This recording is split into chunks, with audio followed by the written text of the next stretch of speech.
तो आज हम लोग डिस्कस करेंगे potentiometer. Potentiometer is a device which can measure potential difference and it can compare the EMF of two cells, calculate internal resistance etc. तो voltmeter भी potential difference को major करता है और पोटेंशियोमीटर भी पोटेंशियल डिफरेंस को major करता है। So what is the difference between two? So voltmeter अगर पोटेंशियल डिफरेंस को मेजर करता है तो वह एक्यूरेसी ऑफ मेजरमेंट उतनी ज्यादा नहीं होती है जितना पोटेंशियोमीटर में है। So potentiometer is a device which can measure potential difference and hence compare EMF with 100% accuracy. It is based on the principle of null deflection, and that is why when potentiometer works, the circuit current is not disturbed, unlike of course in the voltmeter. Voltmeter में जैसे ही हम लोग voltmeter को जोड़ते हैं circuit की current disturb हो जाती है एंड एक्यूरेसी ऑफ मेजरमेंट वो नहीं रहती, लेकिन आपके पोटेंशियोमीटर में एक्यूरेसी ऑफ मेजरमेंट बहुत ज्यादा है, ऑलमोस्ट 100% है। सो बेसिकली पोटेंशियोमीटर है क्या? Potentiometer is basically a wooden slab of say 1 meter or slightly greater than 1 meter। तो ये wooden slab है, ये ऐसे 1 मीटर से थोड़ा सा बड़ा है और इस पे ये वायर इस तरह से अबाउट से 10 मीटर का वायर ऐसे लाया, फिर यहाँ एक मेटल स्ट्रिप दे दिया जिसका रेजिस्टेंस नेग्लिजिबल है, ये दूसरा वायर आया, ये तीसरा वायर आया, फिर यहाँ मेटल स्ट्रिप आया, ये चौथा वायर आया और इस तरीके से आप कह सकते हैं, जिसको मैंने दिखलाया है ये कि से 10 मीटर के वायर को हमने इस वुडन स्लैब पे रख दिया है, that is the wooden slab. और यहाँ पर this is your A and this is your B. ये 10 मीटर से 10 मीटर के यूनिफॉर्म वायर को मैंने, वायर कॉन्स्टेंटन या नाइक्रोम का बना होता है जिसकी टेम्परेचर कोएफिशिएंट ऑफ रेसिस्टिविटी 0 होती है, यानी रेजिस्टेंस चेंज नहीं करता टेम्परेचर के साथ, एंड वायर भी यूनिफॉर्म होता है, जिसको मैंने ऐसे दिखलाया है ए और बी को। ये मेटल स्ट्रिप है, कोई रेजिस्टेंस इसका नहीं होता है। So this is 1 metre, this is 2 metre, again this is 3 metre, 4 metre, 10 metre. तो ये 10 मीटर के वायर को हमने इस तरीके से रख दिया है। सो अब इससे मुझे कोई बहुत ज्यादा मतलब नहीं है। इस पूरे 10 मीटर के वायर को सर्किट डायग्राम में हम ये मान लेंगे कि ये पूरे के पूरे 10 मीटर के वायर को, ये इसको भी आपको लिखने की कोई जरूरत नहीं है, ये खत्म हो गया। ये पूरे 10 मीटर के वायर को हमने ऐसे दिखला दिया, ये ए बी से। तो ए बी जिसका रेजिस्टेंस R है एंड इसका लेंथ L है। से द लेंथ इज 10 मीटर और anything depending on the problem. तो यूजुअली ये 10 मीटर के वायर्स होते हैं, यूनिफॉर्म है, और यहाँ पर एक ड्राइविंग सेल को हम जोड़ देते हैं। ये ड्राइविंग सेल है, this is our driving cell. तो ये हमारा ड्राइविंग सेल हुआ। यहाँ एक वेरिएबल रेजिस्टेंस हमने जोड़ दिया जिससे एक डिजायर्ड हम लोग रेजिस्टेंस ले लेते हैं। Now you can easily calculate the current in the potentiometer wire. ये जो पोटेंशियोमीटर वायर है ए बी 10 मीटर लेंथ का, इसमें हम लोग एक करंट कैलकुलेट कर सकते हैं, and this current is I is equal to E driving cell का EMF, this R and the variable resistance R dash. तो ये करंट फ्लो कर रही है आपके पोटेंशियोमीटर वायर AB पे। Now we can easily calculate the potential difference between A and B. So VAB is the potential difference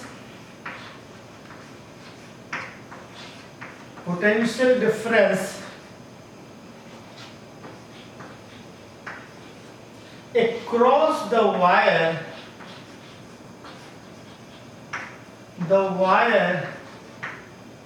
AB, और इसका value हो जाएगा VAB is equal to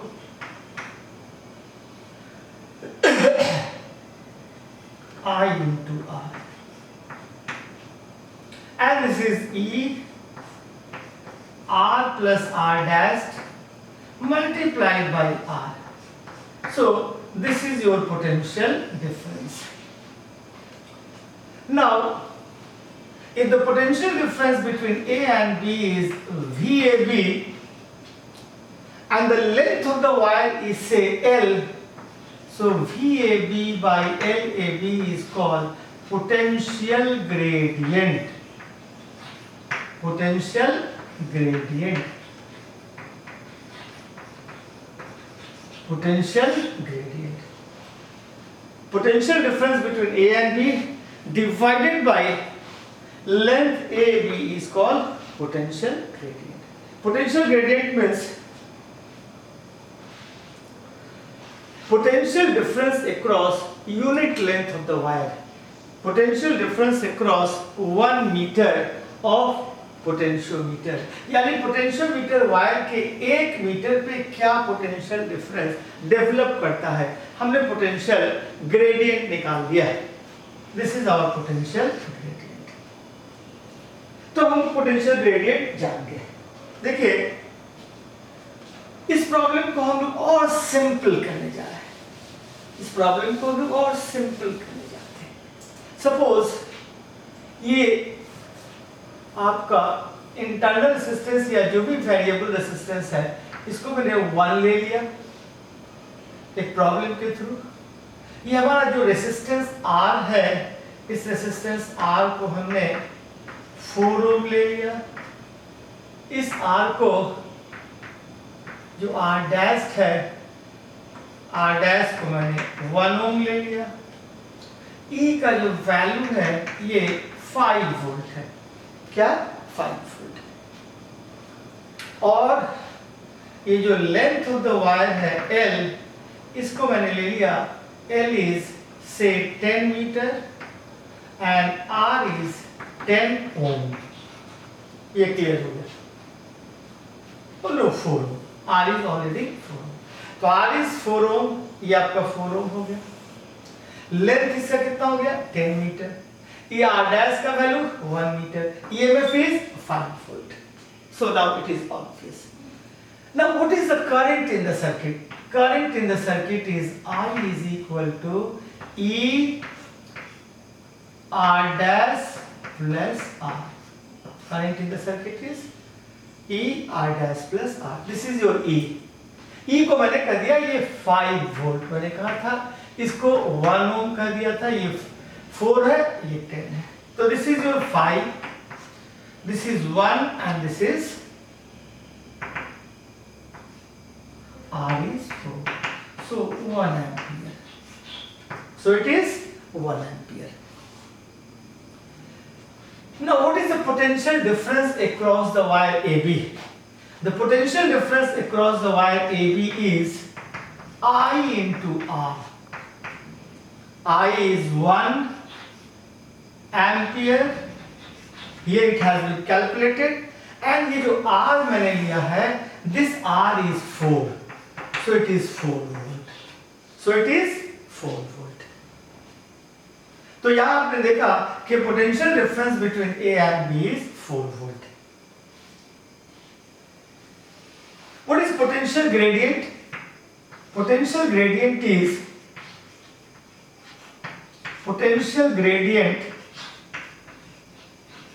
is 4 volt divided by 10, so it is 0.4 volt per meter. तो इस circuit में मैंने current निकाल लिया 1 एम्पियर. पोटेंशियल डिफरेंस मैंने निकाल लिया 4 वोल्ट एंड पोटेंशियल ग्रेडियंट मैंने निकाल लिया 4 वोल्ट। तो पोटेंशियल ग्रेडियंट इज 0.4 वोल्ट पर मीटर। अब हम इसको रिमूव करते हैं। Now it is being removed.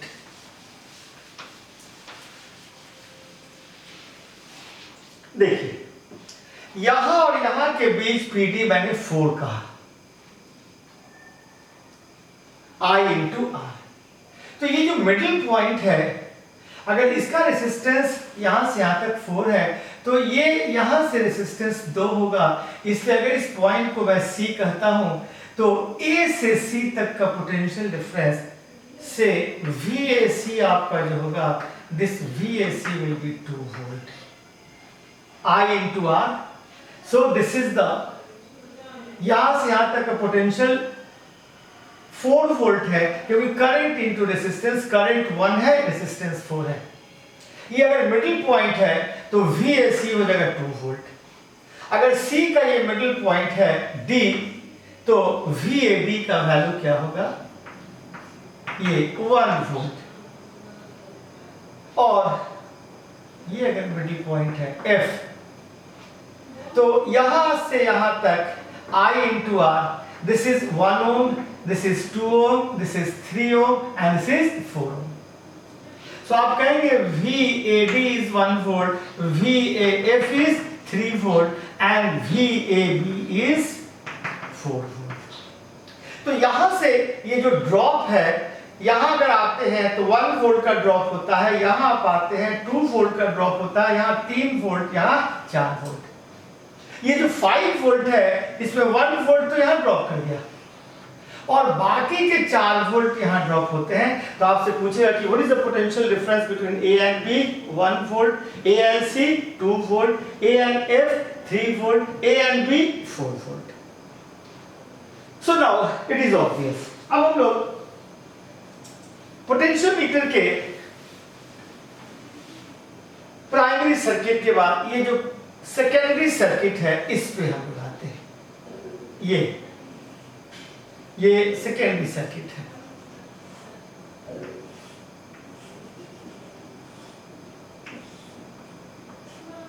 This is galvanometer and this is jockey।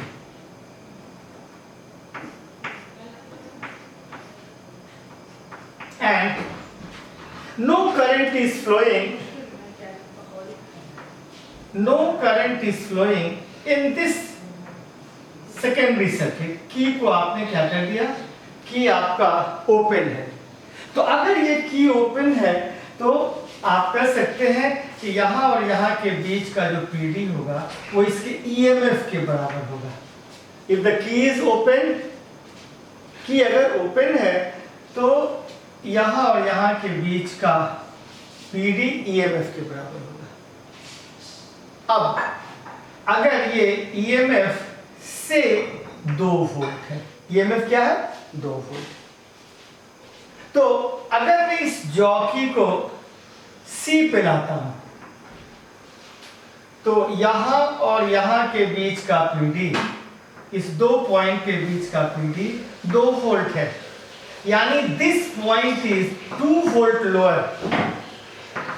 ये आपका जो जॉकी है ये भी 2 वोल्ट लोअर है, जॉकी इज 2 वोल्ट लोअर इससे। ये पॉइंट आपका यहां पे है A पे, तो A और A डैश दोनों एक पॉइंट पे, A और A डैश दोनों का पोटेंशियल एक है और C is 2 volt lower and again C is 2 volt lower in comparison to A। A के कंपैरिजन में C आपका 2 वोल्ट लोअर है और A डैश के कंपैरिजन में jockey is 2 volt lower. A और A डैश दोनों एक पॉइंट पे है, A से C आपका 2 वोल्ट लोअर है, A डैश से जॉकी आपका 2 वोल्ट लोअर है। अब हम जॉकी को C पे ला दिया, A और A डैश एक पोटेंशियल पे है, A से C 2 वोल्ट लोअर है, A डैश से जॉकी 2 वोल्ट लोअर है। नतीजा ये हुआ कि जॉकी और C दोनों एक पोटेंशियल पे हैं और जॉकी और C जब दोनों एक पोटेंशियल पे होंगे तो neither the current will flow from C to jockey nor the current will flow from jockey to C. तो जॉकी से C में भी करंट नहीं जाएगी और C से जॉकी में करंट नहीं आएगी। जब करंट नहीं आएगी तो galvanometer will show no deflection, और जब गैल्वेनोमीटर कोई डिफ्लेक्शन शो नहीं करेगा तो हम कहेंगे कि ये जो ईएमएफ है ये E 2 वोल्ट के बराबर है। अगर मैंने जॉकी को C पे लाया और नल डिफ्लेक्शन आपका मिल गया तो हम कह देंगे कि ये 2 वोल्ट है। अगर इसका वैल्यू 1 वोल्ट मैंने किया, ये इसको बदल सकते हैं ईएमएफ को, ये आपका ओपन ही है। अगर ये आपका जो ईएमएफ है 1 वोल्ट है तो आप कह सकते हैं कि ए डैश एंड जॉकी के बीच पोटेंशियल डिफरेंस 1 वोल्ट है और ए और डी के बीच पोटेंशियल डिफरेंस 1 वोल्ट। अभी मैं निकाल चुका हूं, मैंने निकाल दिया है VAD इज 1 वोल्ट, ए और डी के बीच potential difference, VAC is 2 volt, VAF is 3 volt and VAB is 4 volt. तो अगर ये EMF 1 वोल्ट का है तो नल डिफ्लेक्शन मिलेगा अगर हम इसको D पॉइंट पे लाएं। A is 1 volt lower, say D is 1 volt lower, and again आपका A dash से jockey is also 1 volt lower। अगर ये 1 वोल्ट है तो D पॉइंट पे लाने से नल डिफ्लेक्शन मिलेगा। अगर ये 2 वोल्ट है तो C पे लाने पे नल डिफ्लेक्शन मिलेगा। अगर ये 3 है तो F पे लाने पे नल डिफ्लेक्शन मिलेगा। F होगा तो A से F 3 वोल्ट लोअर है, और अगर ये EMF है तो A डैश से जॉकी आपका 3 वोल्ट लोअर है।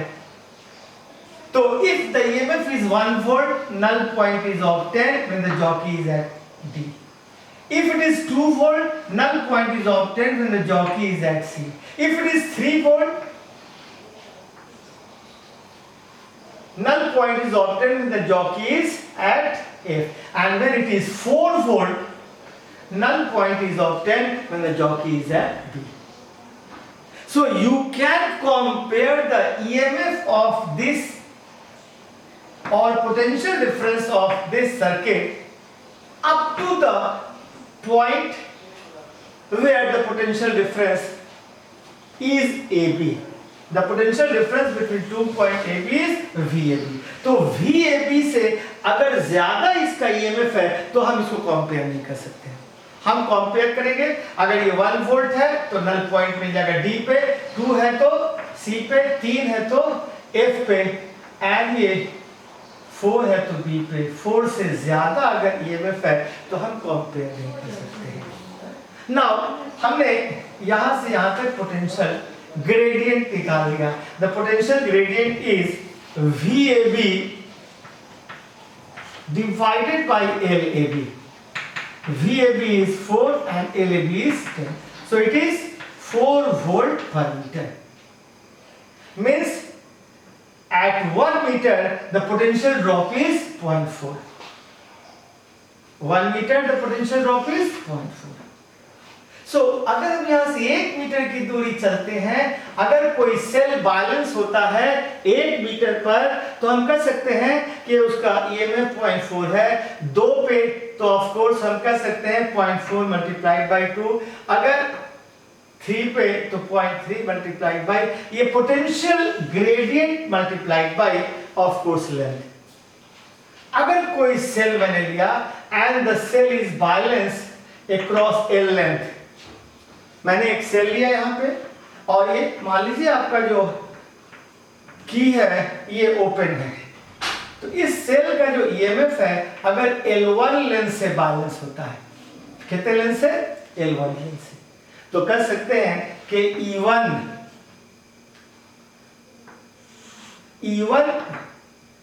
लेंथ L1 से बैलेंस होता है, तो L1 पे जो PD होगा वो होगा L1 row. into I. E1 is L1 rho into I. L1 into rho is the of course resistance and I is the current. Of course ये आपको हो जाएगा I rho L1.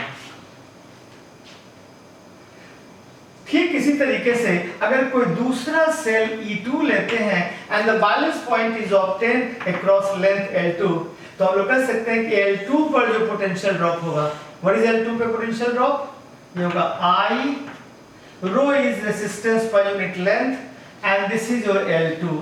तो current into resistance, this is the potential difference across length L2. So IL2 is E2. So E1 minus E2 is equal to L1 by L2. So you can compare the potentiometer, you can compare the EMF with the help of potentiometer. So this is the circuit for comparison of EMF. We simply join 1 and 3. Now this cell is in the circuit, ये cell आपका circuit में है ये, और अगर balance point यहां से L1 length पे मिल जाता है तो हम कहेंगे कि इसके क्रॉस PD इसके EMF के बराबर होगा, इसके क्रॉस, और ये PD जो मैंने निकाला potential gradient multiplied by length कर दीजिए, या सीधे सीधे लिखे of course either potential gradient multiplied by length, और आप लिख सकते हैं डायरेक्टली, अगर मैंने इस सेल को यहां दिया और इस सेल को बैलेंस किया L1 length of the potentiometer ने, तो हम लिखेंगे कि E1 is equal to I rho L1. फिर मैंने इसको हटा दिया और अब हम इसको जोड़ देते हैं, तो हमारा ये सेल सर्किट में आ जाता है। तो अगर ये सेल सर्किट में आता है और तब ये बैलेंस होता है किससे?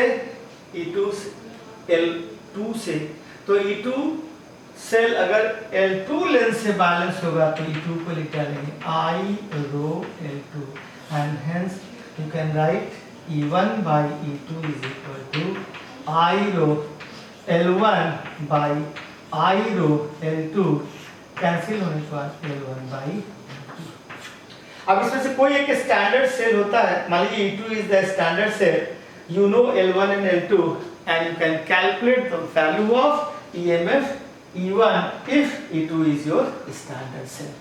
तो इस तरीके से हम लोग दो सेल के EMF को कंपेयर कर सकते हैं। एक बार सर्किट में मैंने ऐसे जोड़ा, E1 सेल को लिया, बैलेंस पॉइंट हमको L1 मिल गया, इसको हटा दिया, फिर सर्किट में मैंने इस सेल को लिया एंड तब हमको बैलेंस पॉइंट मिला L2, तो हमने E1 by E2 को लिख दिया L1 by L2, और इस तरीके से हम लोग EMF को कंपेयर कर सकते हैं। सो EMF can be easily compared. अब देखिए, अगर आप इंटरनल रेजिस्टेंस को कैलकुलेट करना चाहते हैं तो इंटरनल रेजिस्टेंस को कैलकुलेट करने के लिए भी आप बहुत आसानी से इंटरनल रेजिस्टेंस को कैलकुलेट कर सकते हैं। तो इंटरनल रेजिस्टेंस को कैलकुलेट करने के लिए यहां देख लीजिए, ये जो आपका सेकेंडरी सेल है, इस सेकेंडरी सेल के की को आप सबसे पहले ओपन कर दीजिए। तो ओपन कर देते हैं तो यहां और यहां के बीच का जो पीडी होगा वो EMF के बराबर होगा, क्योंकि सर्किट में करंट फ्लो नहीं करती है। तो सर्किट में अगर कोई करंट फ्लो नहीं करती है तो ये जो A है and this is your A dash है, A डैश एंड ये जो जॉकी है, A डैश और जॉकी के बीच का पोटेंशियल डिफरेंस E1 के बराबर होगा, EMF के बराबर। और ये अगर L1 लेंथ से बैलेंस होता है, E1 किससे बैलेंस हुआ? L1 से। तो L1 length balances E1, that is EMF of the cell, EMF of the cell, EMF of the cell। और फिर अब हम की को क्लोज कर देते हैं। तो जब की को क्लोज कर देंगे तो इस सर्किट में करंट फ्लो करेगी और यहाँ के बीच का जो PD होगा उस PD का वैल्यू हो जाएगा V is equal to I into R। I का वैल्यू होगा E, this is small r and this is capital R dash. तो this is R dash plus R multiplied by R dash. This is the potential difference. अब इस potential difference को जब हमने balance किया, यानी की को क्लोज करके जब हम बैलेंस करते हैं तो हमारा जो बैलेंसिंग लेंथ है वो L2 आ जाता है। बैलेंसिंग लेंथ कितना आता है? L2। तो हम लोग लिख सकते हैं V को I रो L2 और E को हम लिखेंगे I rho L1। Now E by V is I rho L1, I rho L2. Now what is E? This is I R plus R dash. And what is, of course, V I into R dash. Here आपका L1 by L2. I से I cancel कर दीजिए। आप बहुत आसानी से if you know R dash, अगर आप R dash को जानते हैं तो आसानी से आपका L1 और L2 से ये R का वैल्यू निकल जाएगा। If you know the value of R dash, you can easily calculate the value of internal resistance by knowing R1 and R2। तो इस तरीके से हम लोगों ने इंटरनल रेजिस्टेंस भी कैलकुलेट कर लिया और EMF को भी हमने कंपेयर कर दिया। तो basically it is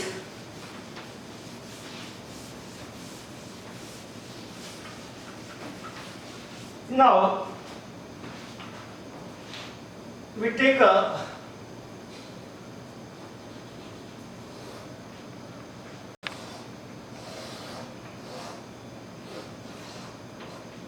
this is our previous circuit 5 volt, this R is 1 ohm and this is 4 ohm and the length of the wire is 10 meter. What is the current in the circuit? The current in the circuit is 5 divided by 1 plus 4, that is 1 ampere. That is 1 ampere. So, what is the potential difference between A and B? Potential difference between A and B is VAB is I into R 1 into 4, that is 4 volt. And what is the potential difference between A and C? Potential difference between A and C is 2 volt. And what is the potential difference between A and D? Potential difference between A and D is 1 volt. And what is the potential difference between A and F? Potential difference between A and F is 3 volt. Now, this is our secondary circuit. This is our secondary circuit. This is galvanometer and this is jockey. If this is 2 volt, we will get a null point when the jockey is at C, because the potential difference between A and D is 1 volt, D is 1 volt lower, C is 2 volt lower, means the potential difference between A and C is 2 volt. And similarly, the potential difference between A and jockey is also 2 volt. This is open. अगर ये 2 volt है तो C से balance होगा, 1 volt है तो D से balance होगा, 3 वोल्ट है तो F से बैलेंस होगा, 4 वोल्ट है तो B से बैलेंस होगा. Suppose this is 2 volt. और मैंने C से नहीं, जॉकी को जरा सा पहले C1 पे रखा।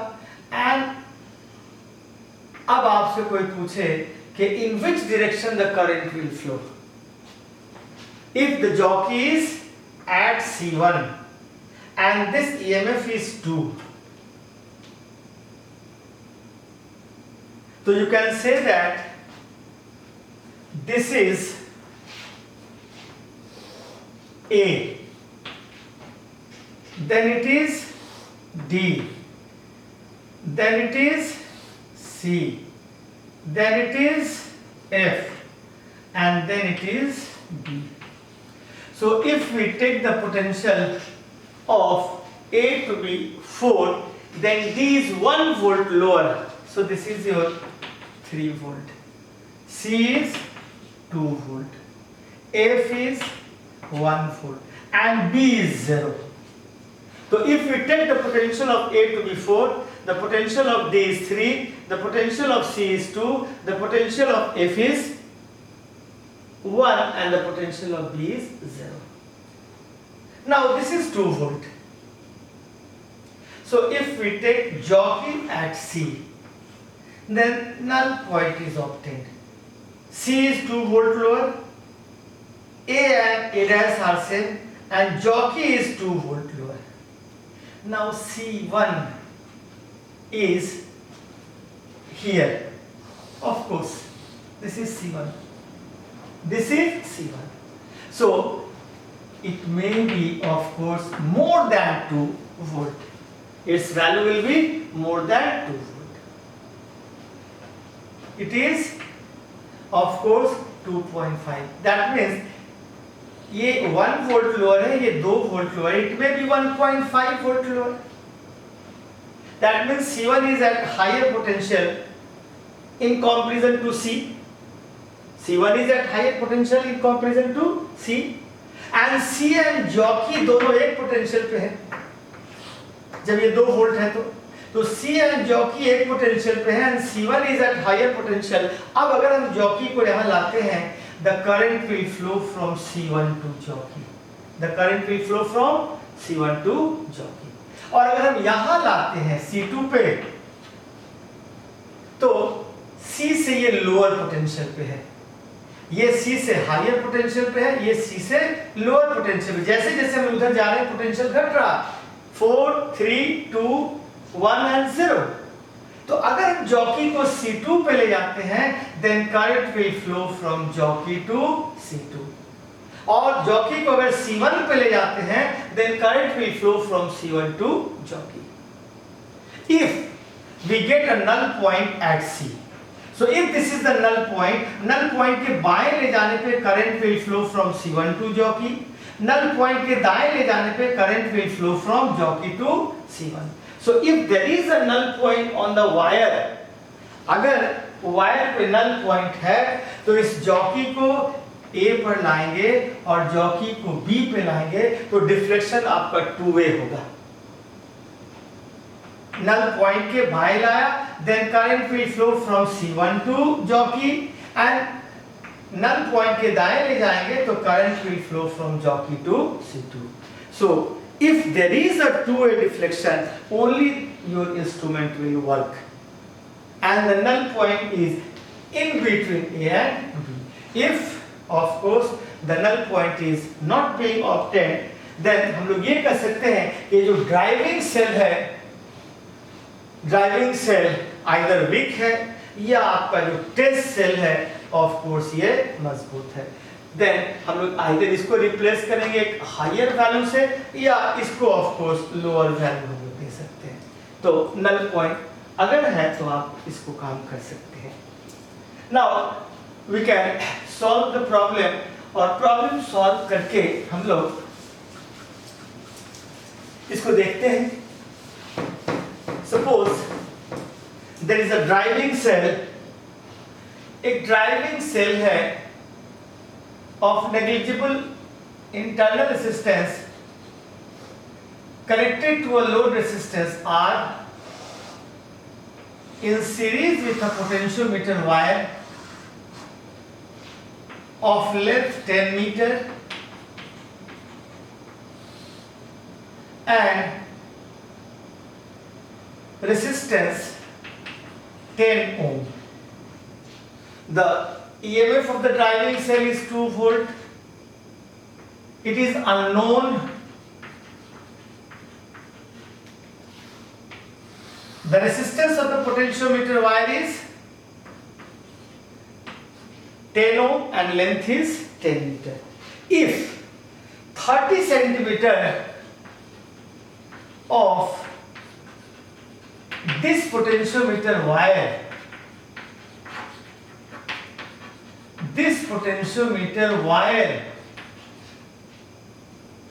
balances 10 millivolt. What is the value of R? R का value क्या है? 30 centimeter of this potentiometer wire balances 10 millivolt. What is the value of R? The driving cell has 2 volt, negligible internal resistance. It is connected to, of course, a potentiometer wire of length 10 meter, resistance 10 ohm in series with unknown resistance. And if 30 centimeter of this potentiometer wire balances 10 millivolt, what is the value of unknown resistance?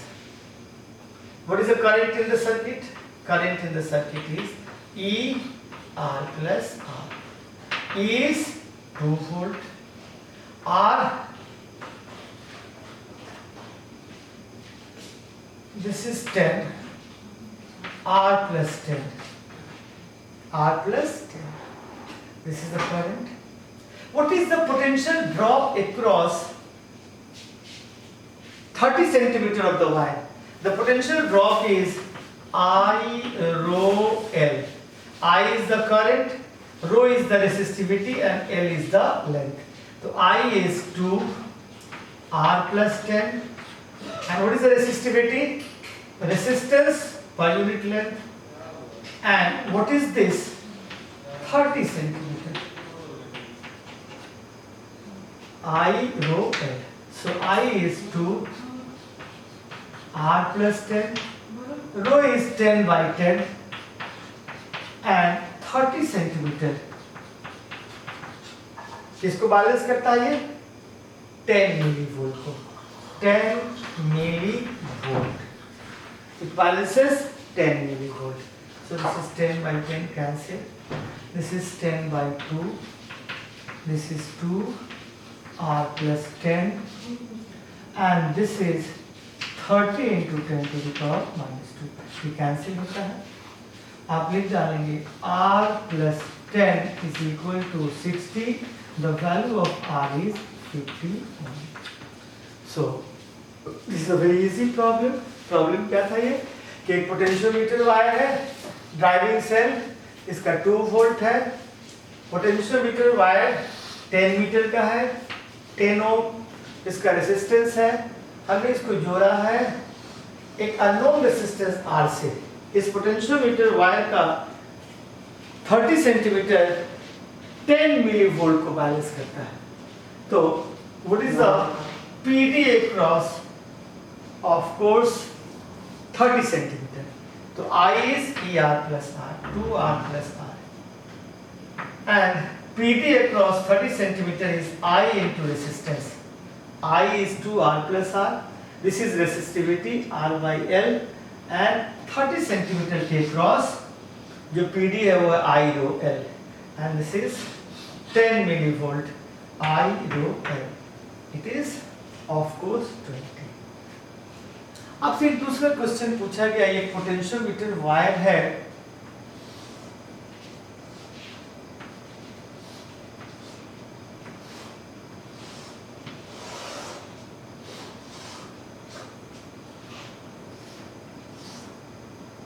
ये आपकी secondary circuit है,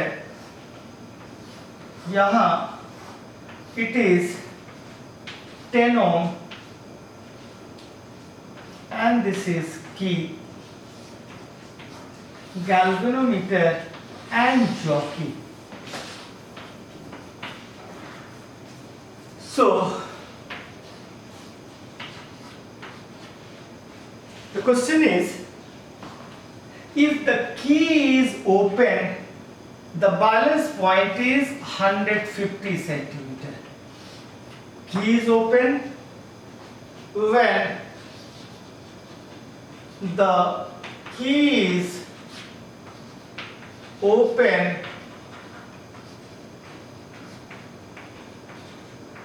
balance point is 150 centimeter, and when key is closed, the balance point is